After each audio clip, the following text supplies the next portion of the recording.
छत्तीसगढ़ में इस साल होने वाले विधानसभा चुनाव के लिए भाजपा उम्मीदवारों की पहली सूची जारी होते ही चाचा और भतीजे की जंग एक बार फिर सियासी हलकों में चर्चा का विषय बन गई है।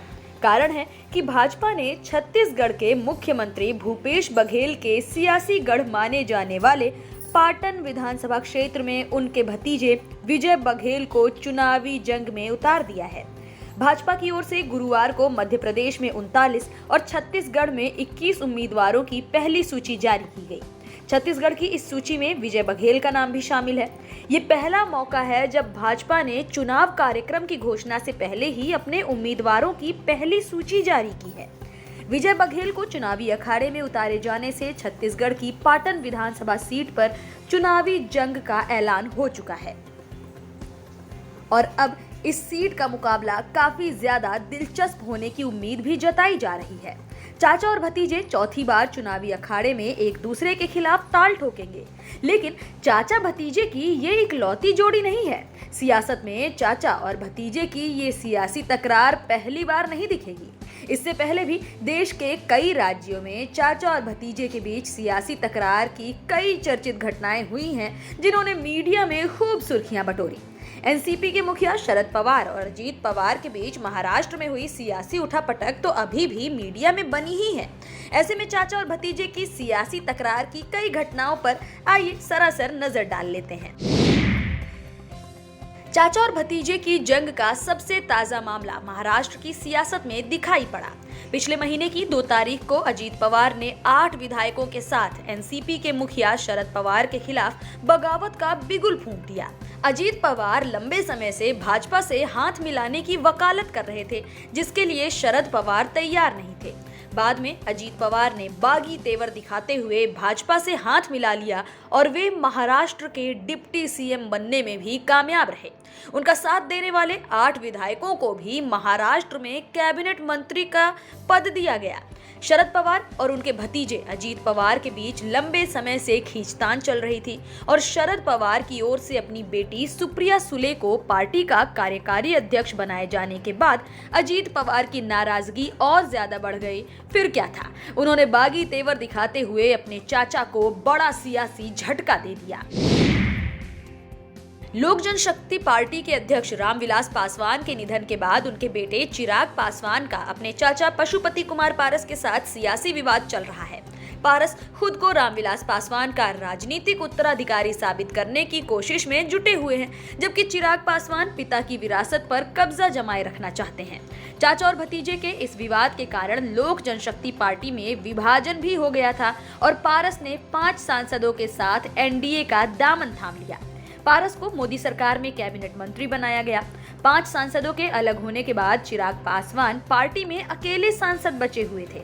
बाद में चाचा और भतीजे की ये जंग चुनाव आयोग तक पहुंच गई और चुनाव आयोग ने 5 अक्टूबर 2021 को पार्टी के 2 टुकड़े कर दिए।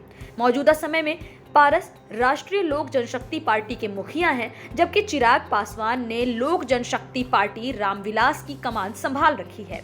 अब चिराग पासवान ने भी एनडीए का दामन थाम लिया है, मगर चाचा और भतीजे में अब हाजीपुर लोकसभा सीट को लेकर संग्राम छिड़ गया है।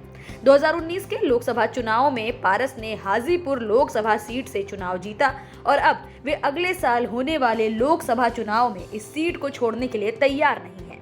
दूसरी ओर चिराग पासवान का कहना है कि उनके पिता रामविलास पासवान ने इस सीट का दशकों तक प्रतिनिधित्व किया और इसी कारण उस सीट पर उनका या फिर उनकी मां का अधिकार ज्यादा बनता है। उत्तर प्रदेश के सियासी अखाड़े में शिवपाल सिंह यादव और अखिलेश सिंह यादव के बीच हुई सियासी तकरार ने भी सियासी हलकों में खूब सुर्खियां बटोरी थीं। एक जमाने में शिवपाल सिंह को समाजवादी पार्टी संस्थापक मुलायम सिंह यादव का साया माना जाता था। उत्तर प्रदेश में 2012 के विधानसभा चुनाव के दौरान समाजवादी पार्टी की जीत के बाद मुलायम सिंह यादव के उत्तराधिकारी को लेकर बड़ा पेंच फंस गया। कई दिनों की खींचतान के बाद मुलायम सिंह यादव ने अपने उत्तराधिकारी की इस जंग में बेटे अखिलेश यादव को आशीर्वाद दिया और अखिलेश यादव उत्तर प्रदेश के मुख्यमंत्री बनने में कामयाब हुए।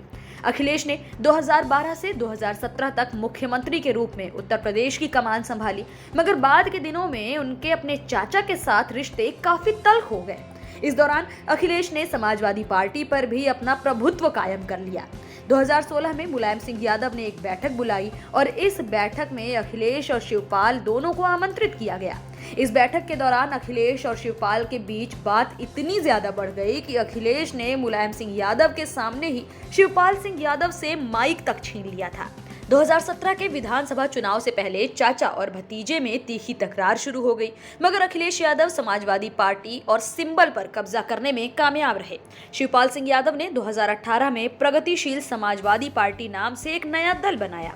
हालांकि नया दल बनाने के बाद भी वो अपनी ताकत नहीं दिखा सके। बीच बीच में उनके भाजपा के नजदीक जाने की अटकलें भी लगाई जाती रहीं।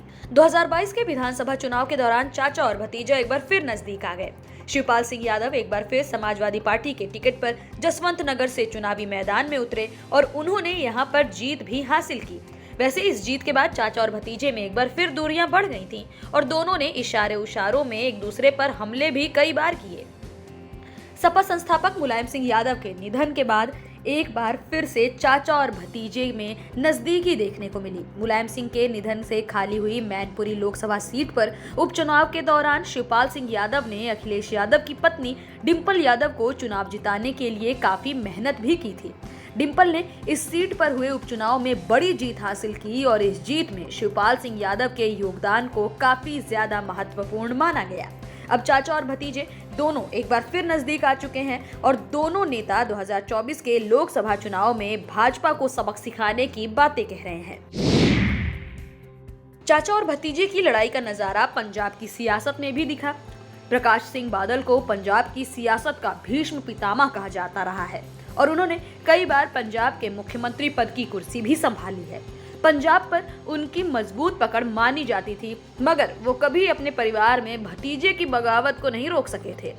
दरअसल शिरोमणि अकाली दल में उत्तराधिकारी की जंग शुरू होने के बाद प्रकाश सिंह बादल के भतीजे मनप्रीत बादल ने बगावत कर दी थी।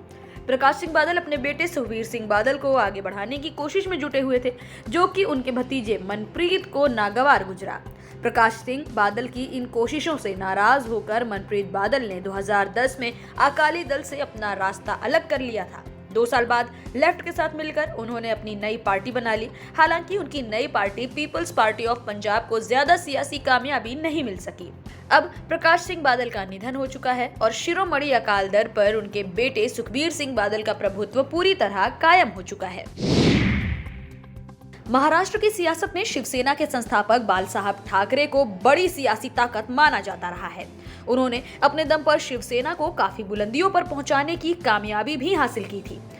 शिवसेना में बाल ठाकरे के बाद राज ठाकरे को काफी ज्यादा ताकतवर माना जाता था और सियासी हलकों में ये भी कहावत थी कि बाल ठाकरे के बाद राज ठाकरे ही पार्टी की कमान संभाल पाएंगे। वैसे बाद के दिनों में राज ठाकरे उत्तराधिकारी की इस जंग में पिछड़ गए, क्योंकि बाल ठाकरे ने अपने बेटे उद्धव ठाकरे को आगे बढ़ाना शुरू कर दिया था।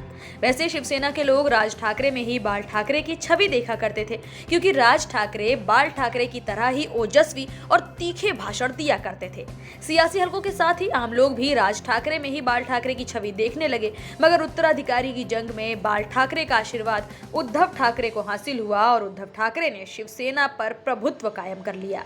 तो ये थी उन चाचा भतीजों की जोड़ी जिन्होंने सियासत के चक्कर में खूब खिल्लियां भी उड़वाई और खूब सुर्खियां भी बटोरी।